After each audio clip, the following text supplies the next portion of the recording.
Hey, it's like Jason. It's like when you go to see a band play. They're like, "Hey, we'd like to play some songs off our new album." You're like, "No." Next What, year. man? Next year. Do that next year after we've had a chance to listen to them. Yeah. Exactly. Like, I need time to digest this. Don't give this to me now. We're going to play the hits and talk about some 5-star shopping because, hey, listen, Jason, Sark has done a great job of picking up 5 stars, near 5 stars over the past couple of years. We see those guys even get drafted now. We're starting to see that. Of course, we're not going to go into the Jeff Ketchum 5-star draft conversation, right? Oh, but gosh, yeah. it'll take forever, right? It'll be a 3-hour show. But I want to talk about like the 5 stars that Texas might be in the mix for in 2026. So let's just kind of go down the list and what might be available. So we know in the past, Quinn Ewers was a 5-star, and and he was able to get them Arch Manning. As we're waiting on, he's a 5-star, and we're going to see what he does this season. From a quarterback perspective, I mean, they already got a guy committed. Where is he at as far as the rankings are concerned?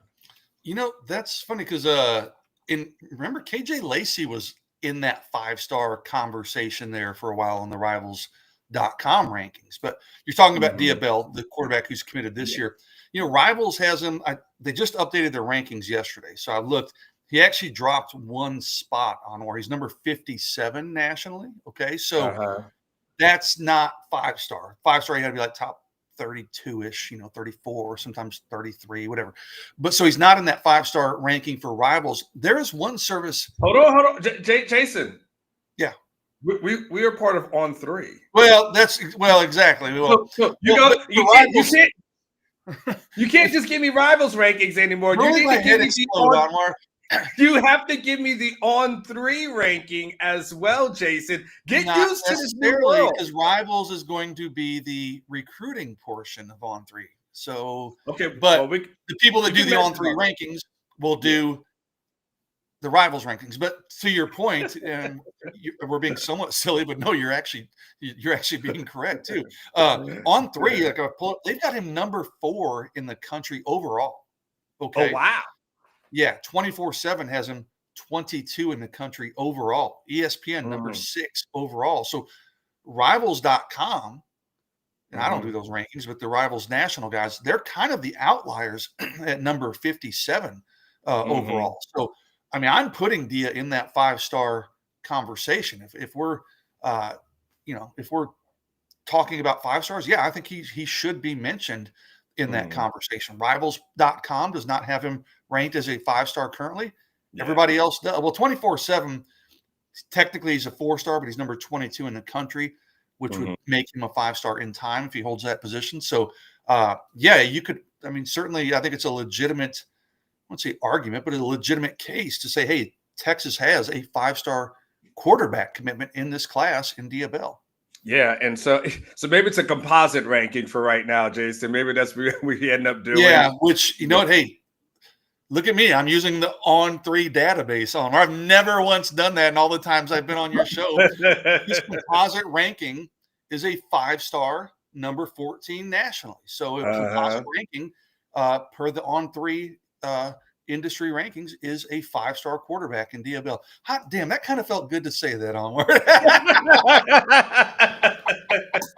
I'm just saying, man. Like we gotta change our mentality because it's Rivals On3. I don't know. Hey, I've got all these booked. Like you can't see what I'm looking at, of course, but I've got a separate monitor over. I actually have 3 monitors when I'm working, and on this, my main monitor over here to the right, as I'm pointing here, I've got all these tabs open for guys that are 5 stars or borderline 5 stars. Well, all the tabs are for the Rivals.com player profile pages.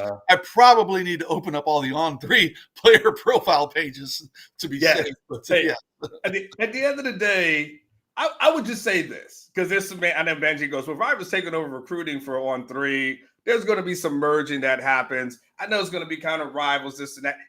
Here's what I'll just say, Jason.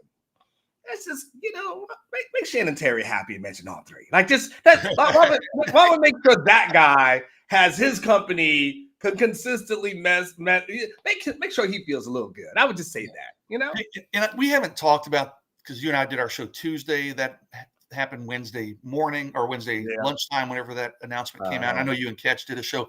Listen, Benji and everybody in here, dude, personally, like, I'm pumped. Like, Chad Simmons is one of their national guys. Chad and I are good friends. Chad does amazing work.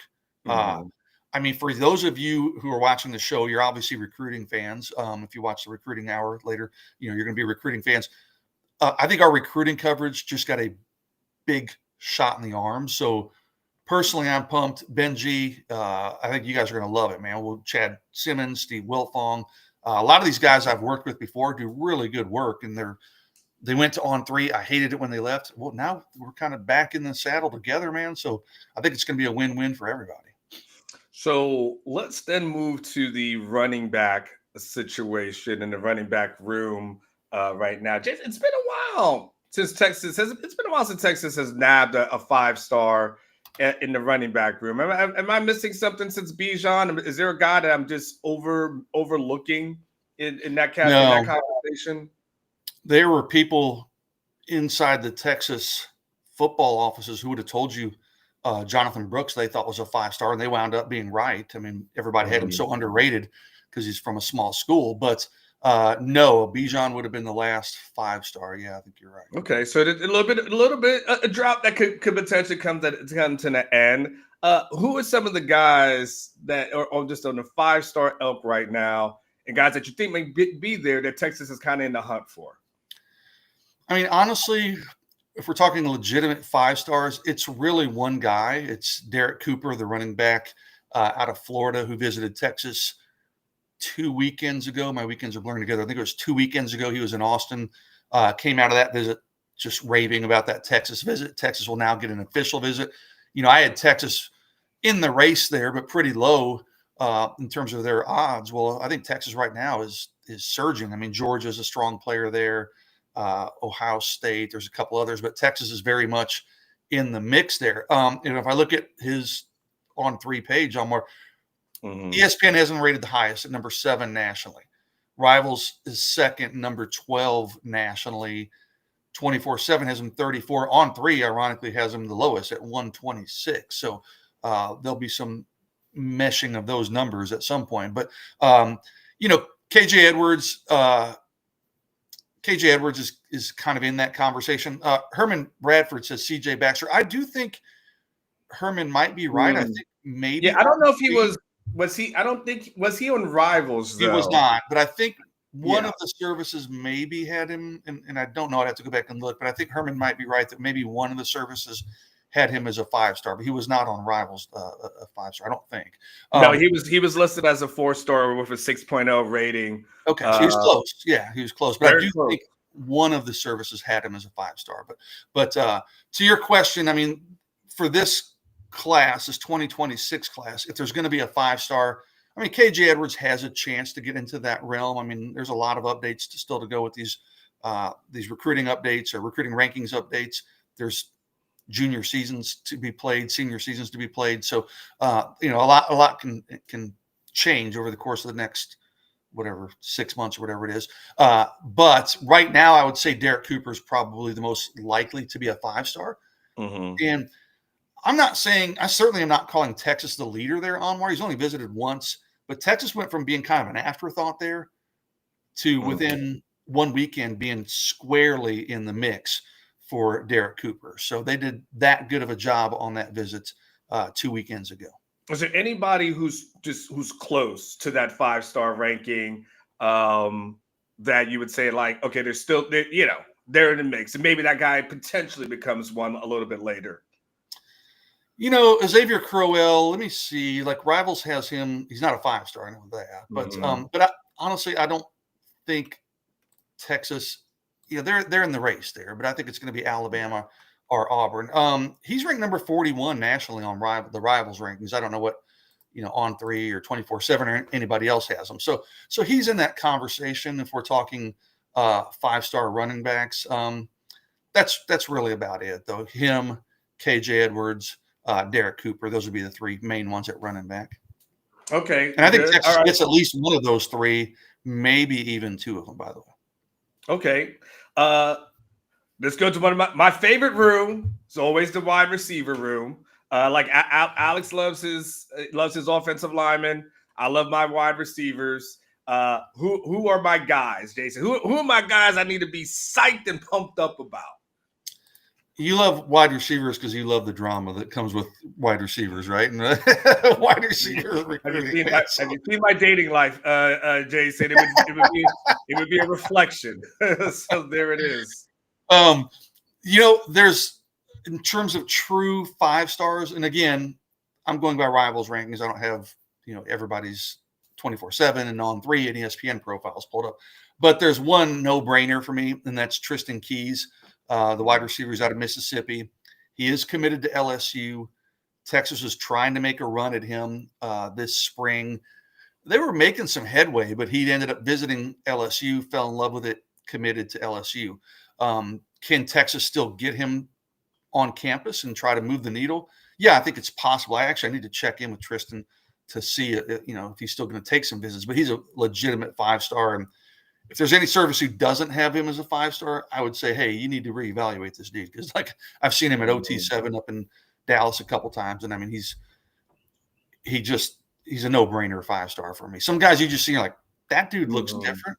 And then you see him play and like, oh, that dude plays differently than all these other guys too. So Tristan Keys, the guy we've all talked about a bunch, Booby Feaster, right? I'm curious. Let me pull up Anwar, if you can bear with me for 1 sec. I don't know where Booby's rated across the board. I do love that about On3. It shows everybody's rankings. But, Booby just dropped to top 4 this week, and Texas is not included. Of course, my internet's going slow right now, but so I mean, should we even talk about Booby? Well, probably not. I mean, Texas really isn't in the mix there. Booby, okay, well, that didn't work. That pulled up his Rivals full profile. But Booby, Texas really isn't in the mix there, so we don't really even need to talk too much about Booby. He's a guy that Rivals has as a 5-star after reclassifying, but some people kind of freaked out. So, in fact, Rivals is the only one who has Booby as a 5-star. And I'm okay with that. Like, ESPN has him 23 nationally, 24/7 has him number 80 nationally. On3 has him number 102 nationally. So not even in their top 100. I'm somewhere in the middle there. I don't know if he's number 16 nationally, which is where Rivals has him. I don't put him that high, but I don't know if I'd put him down at 102 either. So he's probably in the middle there for me. But bottom line is he dropped the top 4. He's focused on those top 4. Texas isn't in the race. Some of that's kind of by design from Texas's perspective. They're looking at some other guys. So I think that's going to be A&M or LSU in the end. I still favor LSU. If I'm looking at receivers, you can talk about Jalen Lott, who is kind of an athlete. Texas was recruiting him primarily as a DB. Now they're saying, hey, wide receiver and DB, we'll figure it out. You can do both. Technically not a 5-star. He's number 49 nationally on Rivals.com rankings. I think Jalen Lott should be a 5-star. I think he's that dynamic of an athlete, that good of a football player, wherever you want to put him. I don't care if it's wide receiver or defensive back. That dude is that good, in my opinion. Just took second, by the way, last weekend at the state track meet in the high jump and the long jump, took second. So people say, oh, I didn't get first. Well, dude, you're second in the state. That's a pretty damn good accomplishment. Pretty big state. So, I mean, yeah. Exactly. A pretty big state that like if you look at the national rankings for track and field, it's like the top 10 are always from Texas. You might have one Florida guy, one California guy, but it's all Texas. So Jalen Lott took second in his class at the state in the long jump and the high jump. But yeah, I would say Jalen Lott, I think, should be in that 5-star conversation. That one's tricky. And he just visited Colorado this weekend. Nobody's talked to Jalen. So, don't know that Colorado's a huge player, but I know from my personal conversations, I think Oregon is the team to beat there. But it's interesting. I'm writing my 3-2-1. Normally I post that on Monday night or Tuesday morning. Well, I haven't had a chance to post it. I'm going to post it shortly after your show. And I'm talking about my future cast picks that I have in. And I said in my column, I say, hey, I've got my future cast in for Texas. which is odd because I think Oregon leads, okay, right now. But I'm leaving it on Texas because I think Texas is going to make a move there at some point and maybe catch up to Oregon. So I'm keeping it on Texas, even though I feel very comfortable saying Oregon at this moment is the leader. But I'm keeping my FutureCast pick on Texas. All right, Jason. Well, clearly, I'm sure we can skip tight end, right? That's, I mean, I think. No. Let's talk about Mark Bowman. Oh, hit me. Yeah, he's not a 5-star, but he's number 30 nationally on Rivals. Okay. Let me at the receiver spot. Tight end. Mark Bowman. Okay. He's the kid out of California at a modern day. Visited Texas a bunch. And okay, well, look, Rivals has him number 30 nationally on Mark. That's the lowest of any ranking. On 3 has him 22. 24/7 and ESPN have him number 24. So he's a 4. This is weird. If on 3, 4-star, 24/7, 4-star, ESPN, 4-star, Rivals, 4-star, composite ranking, 5-star. So I don't know. I don't know how that works. I gotta do math again, man. Like I know I went to public school down in Florida. I know, some of us, we don't have some of the best schools there, but I feel like that average ain't averaging. Yeah, maybe they say like with their composite, like if you're top 32 or 34 nationally, you're a 5-star. I don't know. I mean, that's a question I'd have to ask. But he is composite. He's number 22 nationally in a 5-star. So, but Bowman loves Texas. The problem is he loves Georgia. USC is a big player there. Oregon's in play. So it's weird depending on who you ask. Like I saw the other day or like last week or something, an Oregon recruiting guy put in a prediction for Texas.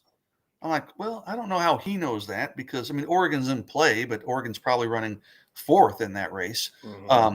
Some West Coast people say, hey, he's all but locked into Georgia. Other people say, nope, Texas is a team to beat. So there's a lot of kind of conflicting information for Mark Bowman. All I can tell you, Anwar, is that Texas is squarely in the mix there. I've talked to Mark. I've talked to people close to him. I mean, he loves Texas. He loves Texas a lot. I slightly lean towards Georgia because I just can't ignore some of these things I've heard. Like, he's a Georgia lock, and he spent 4 days in Athens last month. So I lean towards Georgia a little bit, but I think it's going to be Georgia or Texas for Mark Bowman in the end. Okay, man. Well, look, man, here we go. I just thought, man, let's just skip over that conversation. That's not even going to make any sense. And here we are. You broke it down there, Jason. So props to you. All right, let's flip it. Now, I'm pretty sure we covered that the offensive side. Oh, offensive line. I'm sorry, I forgot about the guys in the trenches. Who's the next of that? It's been, they got Brandon Baker last year, a couple of guys a couple of years before with the Banks. And was Campbell a 5-star, DJ? He was. For Rivals, he was, yeah. So who are the big men in the trenches you should be excited about? Yeah, well, let's start with Felix Ojo. And as I look at his profile, I don't understand. The stuff's making my head hurt, Anwar. Our 24/7 has a number 7 in the country. Okay. 5-star. Rivals 11th in the country, 5-star. ESPN 20th in the country, 5-star. On 3 has him 11th in the country, but he's only a 4-star. That doesn't add up. But we're calling him a 5-star, right? He's a composite. Okay, yeah, man, this is making my head hurt. Yeah. So, the composite ranking on 3, he is a 5-star, number 4 national player. So, and I'm glad you asked about offensive line. I actually talked to Felix last night. So, can I get on my soapbox for a minute, Anwar? Oh yeah, go for it. Okay. And I got to be careful with my words. I don't want to put anybody down, but like Felix Ojo has taken 3 official visits. Okay. So far, he's been to Ole Miss, he's been to Texas Tech, and then last weekend he was at Colorado. Well, on Sunday night or Monday mornings, I put together a column on Orange Bloods called Everything Everywhere, and we basically say, hey, these are the guys Texas is recruiting, but they visited other places. And I'm scouring the internet for reports on all these guys, Jalen Lott and Felix Ojo. Nobody has had a Felix Ojo update after any of these visits that I've seen, certainly not after the Colorado visit last weekend. So I'm like, well, mother effer. I'm like, I'm going to do y'all's work for you. So I called Felix last night, and he didn't answer, but he called me right back. And he and I talked about all 3 of his official visits that he's taken. So like, I don't understand it, dude. Why are there not reports after his official visits? Like, I can't imagine when Felix visits Texas, me not having a report on Felix Ojo. But okay, off my soapbox. Yeah, some people live in a different world, man. They just they're like, man, it's the weekend. I guess so. I mean, yeah, seriously, I guess so, dude. But like, I did talk to Felix last night. I haven't put this on Orange Bloods, so this is kind of new news. But I wouldn't say there was anything terribly earth-shattering. He loved all 3 of the visits, and I'll detail on Orange Bloods later what he liked about each visit. But Ole Miss, Texas Tech, Colorado, loved them all. He said, hey, Colorado is the most beautiful place I've ever been to in my life in terms of just the scenery and things. Will that matter when it comes to football? Probably not. But he did love all 3 visits. And I said, hey, is this starting to help the picture come into focus a little bit more for you as you take these visits? He goes, yeah, it is a little bit. But then he said, out of those 3 that he's taken, he couldn't kind of differentiate. He goes, I don't know. They're all pretty equal, honestly. So I still think Texas is the team to beat there, Anwar. They'll get their shot to host him in June. Texas will for an official visit. When I saw Felix, it was right before he visited Ole Miss. So that must have been like 3 weeks ago. I was up in Dallas for the 7-on-7 tournament. Felix was out there, and he and I were talking. I mean, he admitted, hey, Texas is kind of setting the pace right now. But he goes, but it's not a lock like some people are making it out to be, because people are putting in all these future casts and crystal balls and RPM picks for Texas. He goes, it's not that far down the line. He goes, yeah, I like Texas. They're probably my leader right now. But he goes, dude, it's nowhere near the lock that some people are making it out to be. So here's the other deal about Felix. Big time player, awesome kid, one of my favorites. NIL is going to matter a lot in this one, Anwar, as it does with most anymore, right? But I mean, yeah, true. Dude, I've heard some crazy numbers that have been thrown around that I'm not going to get into, but like, yeah. So, I mean, NIL is going to matter. If Texas is going to win this recruitment, they're going to have to earn it. Okay. And not just with relationships and playing time and those types of things. So anyway, so there's our Felix Ojo conversation. I guess as I look at this list, we could probably talk about John Turntine as a 5-star-ish type player. He's kind of, let me see, Omar, where everybody has him ranked. He's kind of fallen off of that level a little bit. Well, he's still he's ranked anywhere from 44th to 64th nationally. So he's still in that conversation, right? He goes and has a good, summer, a good senior season. He probably can climb back into that 5-star ranking. John Turntine, does Texas have a shot there? Absolutely. Would I call Texas the leader?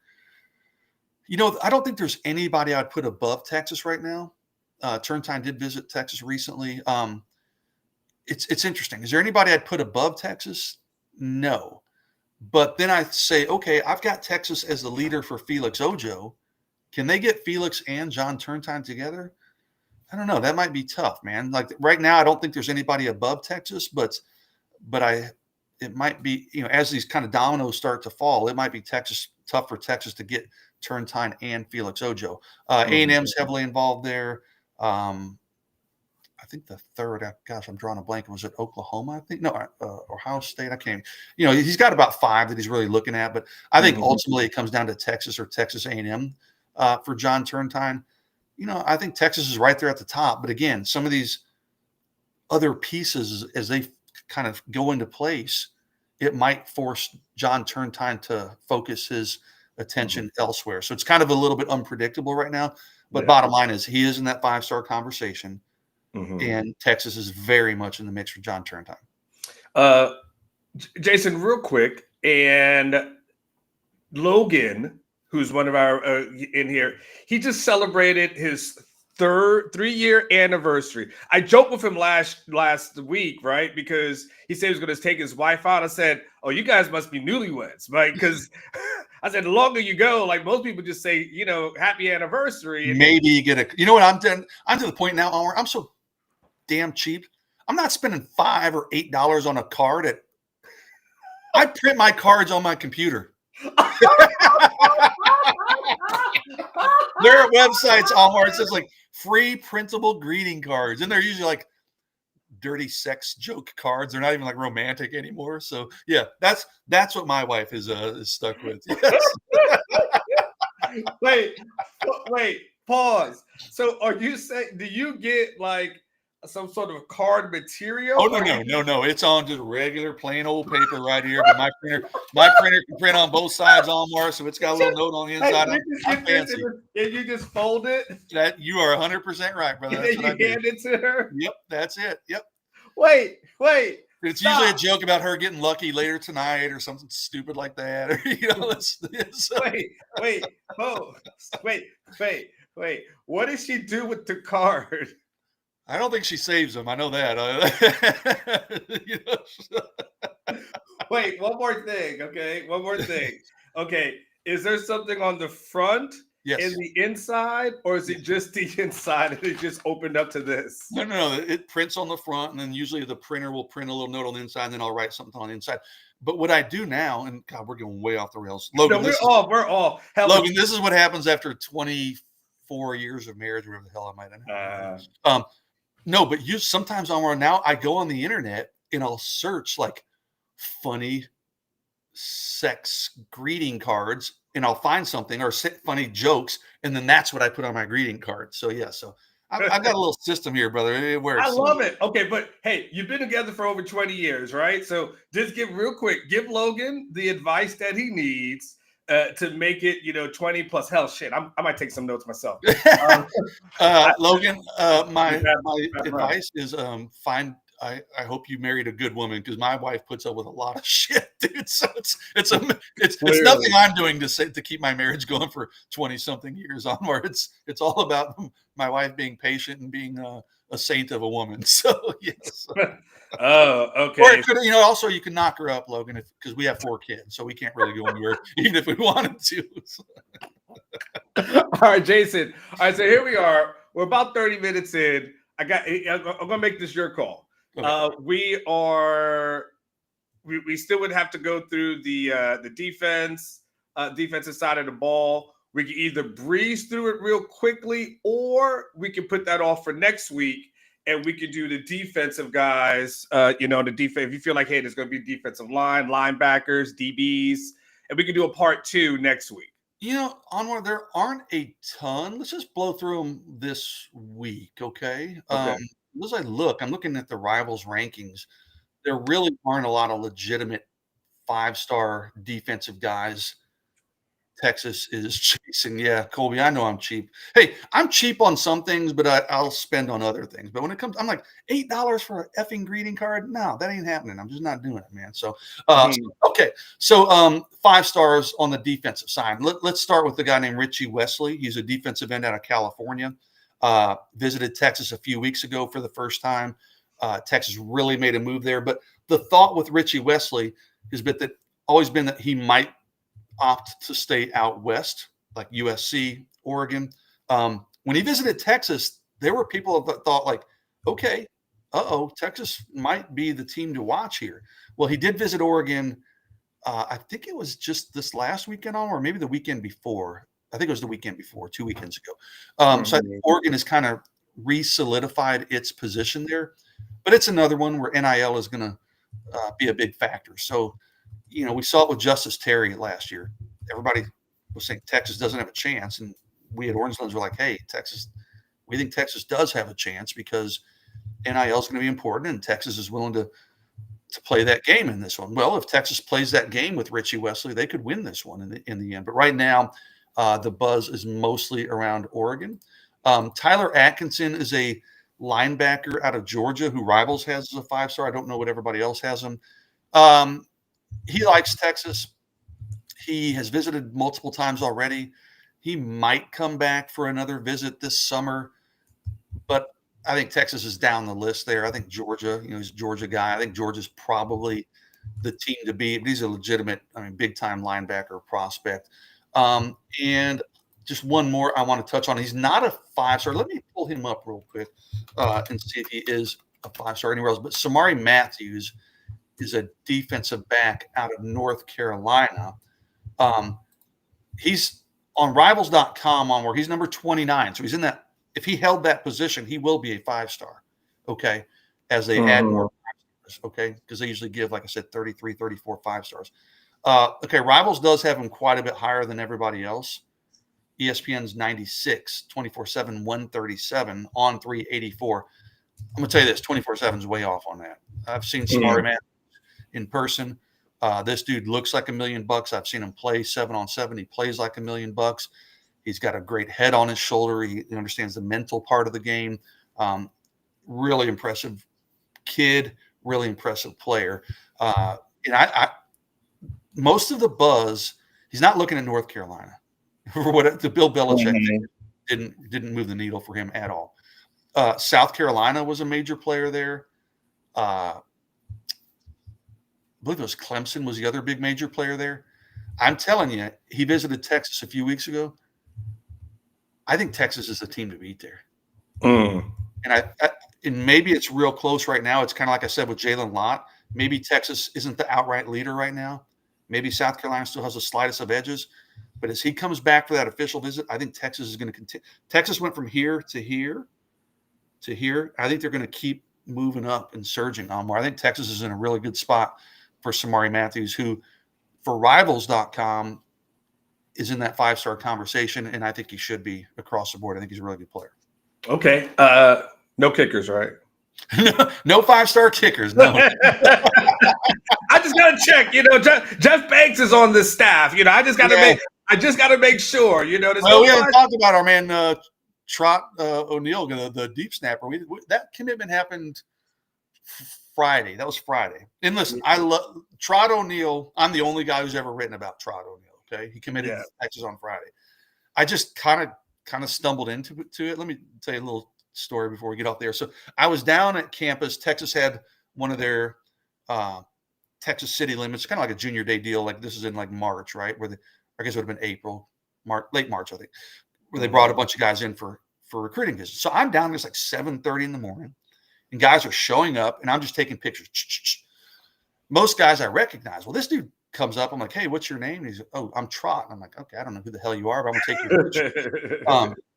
And then I was like, oh, that's that deep snapper, and really nice kid. Well, then they brought him in again 2 weekends ago when they brought in a bunch of guys. They brought in Trot O'Neal again, and really nice kid. So Trot and I are talking, and I'm like, hey, I'm going to write something on you. And he's hoping he gets an offer and blah, blah, blah.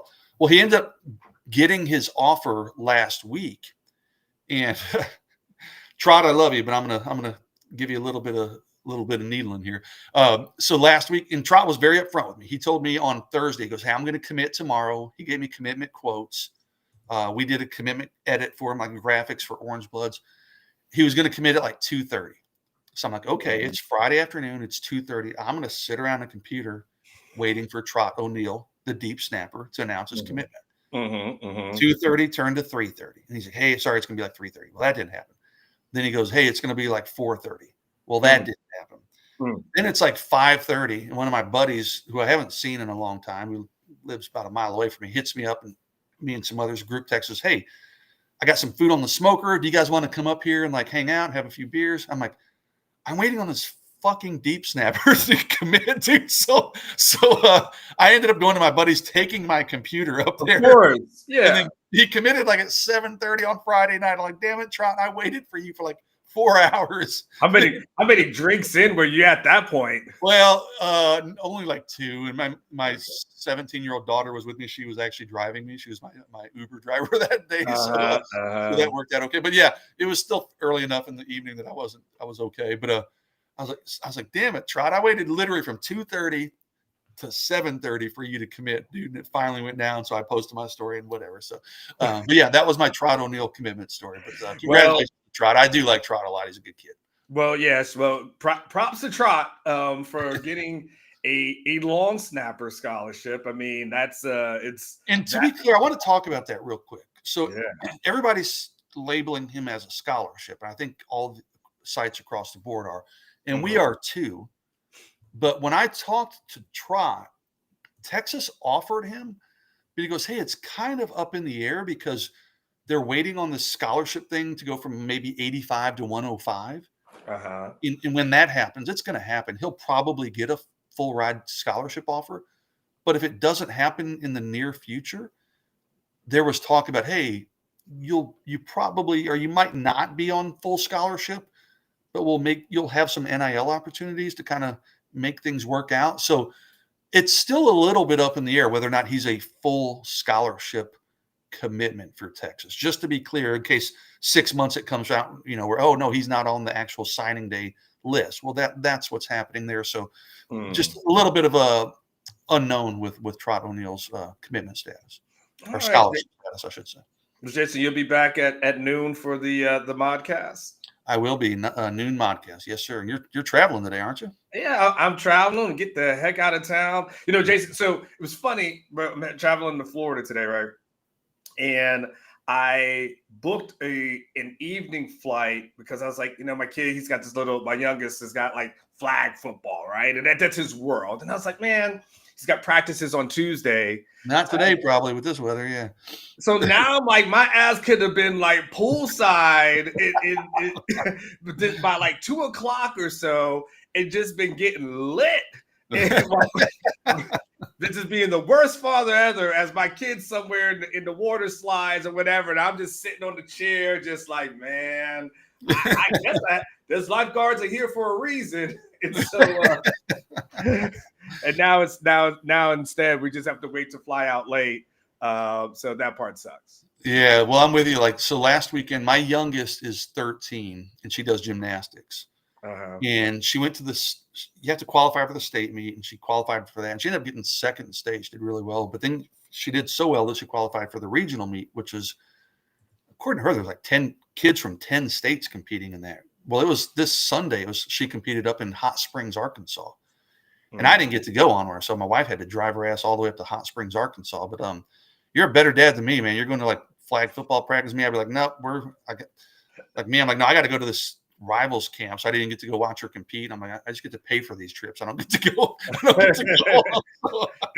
And by the way, Mike Torres, real quick before we go, he was asked Austin FC. I actually did ask Jason to come out this past week. I had an extra ticket. Adam Lowy hooked me up.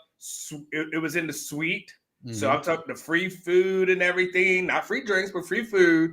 I did try to get him out there, but he did invite me. I was on my way to Dallas for aforementioned camp. Yeah. So yeah. But one day, Mike, I'm not a soccer guy. Like, I'm not, I know Ketch and you and others like I'll watch like the World Cup when it's on, but I do really want to. I think if I went to a game, I'd probably get hooked.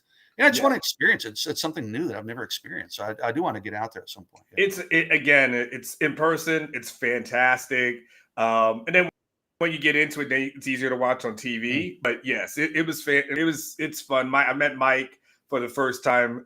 He's in they have what they call the supporter section. So think of just one section, kind of the end zone behind a goal, and everybody just stands the entire game. One full section, and they've got like music playing the entire time. Like they've got I'm talking about like instruments, musical instruments. Oh wow! Okay. So they've got their own. People bring in the stands. People have instruments. They have like their tuba, their trumpets, their drums, everything like that, and then they play all throughout the game nonstop. Oh, wow. And then all the fans who are there, that's just that section, right? All the fans are then in that section. They all know the chants. They all have like little dances. They throw water at certain times. Like it's a whole experience. But if you don't want to go hardcore, you just sit your ass down and look at the crazy people over there and then still enjoy yourself. Yeah. I think I'll stay away from that group for the time being. Yeah, no. Next time we go, it'll be the good stuff, and we'll get you there. All right, Jason, get out of here. All right, I'll talk to you, buddy. We'll see you. We'll see. If I don't talk to you before, dude, safe. I'll see you at the meeting. I'll see you. Okay. Oh yeah. Okay. Sounds good. See you. Okay, man. There it is Jason Sugarmill. And yes, he did kind of reveal that headed down to Florida for the week. I'm going to go see my mom. It's Mother's Day week. So I'm taking my little man with me. Big dude, my oldest son, he's going to stay here with, his mom for Mother's Day. And guys, I think I've told you guys before that I'm a single dad. And so just Mother's Day is usually kind of a hard week for my youngest son. So usually this year I decided like I'm just gonna get him out, let him just enjoy it. However, I have not left you in a bind. I have already pre-recorded shows that will come up here, so you will get a chance to see me tomorrow. Just go to the video tab section as opposed to the live section. But if you get notifications, you'll see when I go live and everything like that. I got an interview with Andy Staples. Talked about that. I did another show. That was damn, I forget what the hell I even talked about. I don't know. I did another show. I promise you I did another show. Where was my notes? I don't even remember what I was talking about though. I don't know. I think it was maybe something arts related. I don't know. And then I got another one coming. So you'll have a bunch of shows for me. I literally do not remember what I talked for 20 to 25 minutes ago about yesterday. That's how draining everything has been. But all right, man.